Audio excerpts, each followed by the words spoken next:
As well as being America's national pastime, baseball has long been the favorite pastime in Placer County. But how did organized baseball come to Placer County? Baseball was being played here before the Sacramento River Cats.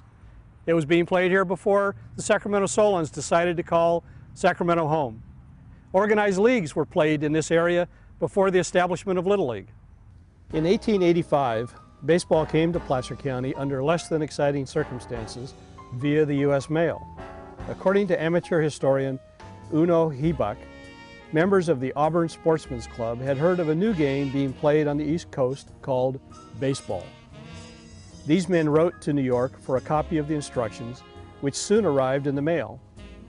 With a copy of baseball's rules and regulations in hand, members of the club soon laid out a diamond and taught themselves the fundamentals of the game of baseball.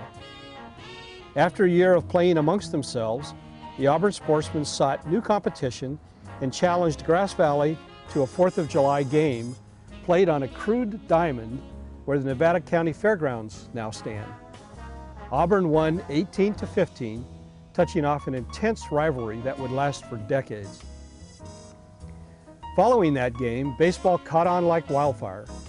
Teams were organized in cities like Lincoln, Penryn, Newcastle, Rockland, Loomis, Ophir, Colfax, Michigan Bluff, Forest Hill, Applegate, Iowa Hill, Antelope, and Roseville. Teams played a makeshift schedule with most games played on Sundays in front of friends and family. Soon, interest in the games grew. One game in 1911 required 3 special trains to transport fans from Sacramento to Auburn to watch the Sacramento All-Stars take on Roseville. The All-Stars beat Roseville 7-6 in front of 5,000 fans. Roseville's population at the time was only 11,500 citizens. Curiously, baseball was linked to flourishing horse racing tracks in the county. There was betting among the fans, and a playoff game in 1916 carried a $1,000 purse to the winner of a best-of-3 series, which Roseville swept from Newcastle. In 1910, county baseball organized its first official league. The semi-pro Placer County League formed with teams in Roseville, Auburn, Lincoln, Loomis, Newcastle, and Rockland. The league lasted until 1917, dissolving due to World War I. Teams then played independently until 1923, when Alan Scoop Thurman, editor of the Colfax Record, organized a 6-team Placer, Nevada Baseball League, consisting of teams from Roseville, Auburn, Lincoln, Colfax, Grass Valley, and Empire Mine. The Placer Nevada League, otherwise known as the PNL, became the showcase of Placer baseball talents for decades to come. Teams, trades, and sponsor changes caused the PNL to change greatly over the years. Team names remind us of some of our history. There were the Roseville Merchants, Roseville Redmen, Happy Hour, Sportsman's Club, Pacific Fruit Express, Rockland Cubs, Wolf and Royer, and the Roseville Tigers. Many of Placer County's heritage names will also be found on the rosters of the PNL teams. Names like Basana, Carbone, Daly, Godo, Osella, Uribe, Williams, Roderick, and Garbolino. The Placer Nevada League survived until 1968, interrupted only by World War II and the Korean War. By then, Major League Baseball, Minor League Baseball, Little League of America had all brought competing interest to the fans and the youth that had previously fueled the Placer Nevada League. While we know these to be the organized leagues of today, we should never forget our strong roots and baseball history in Placer County, the Placer Nevada League.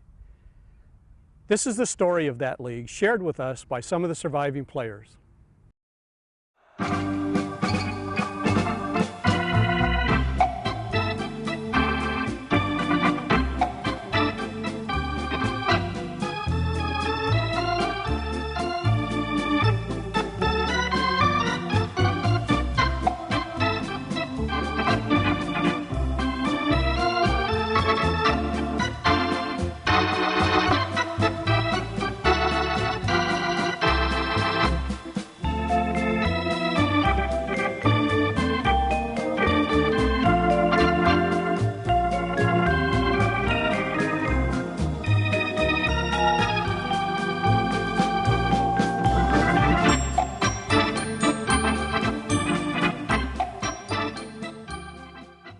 Our games were usually on Sunday afternoon, and I know we played what is now Clancy Field here in Roseville. Bill Clancy used to be an umpire in the league, and he was quite a supporter of all sports here in Roseville. We used to draw pretty well, actually, 300 to 500 people for a game. And they'd pass the hat to earn some money to pay for the equipment and pay off the umpires. And so it's just a good way of participating in a sport you loved, and also give some enjoyment to the community. Well, there was probably 8 teams in the league, and we played everybody twice, and it was Sundays, because it didn't get till later on where the lights come into being. I think there was only maybe one park that had the lights, but we all played on Sunday mainly. So so we'd play 14 games a year, I think, in the league, and then practice games besides. I used to enjoy it because I was only about 15, 16, 17 years old, 18, but I always used to enjoy going out of town to play, from Lincoln, like you go to Auburn or Grass Valley or Colfax, things like that, because after the game, during the game, everybody would cuss each other, and all the players and everything. As soon as it was over, we went over, and usually all the wives always brought a whole bunch of food, and there was beer and everything, and by the time they got through, everybody was laughing and hugging everybody, and that was really a lot of fun. I enjoyed that.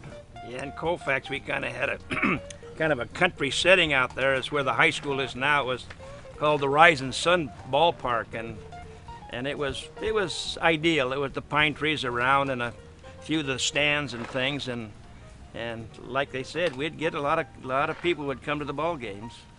And I remember as a kid when that was going on, that old Scoop Thurman, he was quite an article. He had the paper that kind of had for every town he had a sporting pink for the Colfax Record, and every town at the time would buy the paper to see what was going on in the league and how they were hitting, the batting average was in it, and the whole thing. But as a kid over there, I used to chase the foul balls, and old Scoop would give us a dime to bring the balls back, but sometimes we needed a baseball to play ourselves, so we used to hit a few of them. Everybody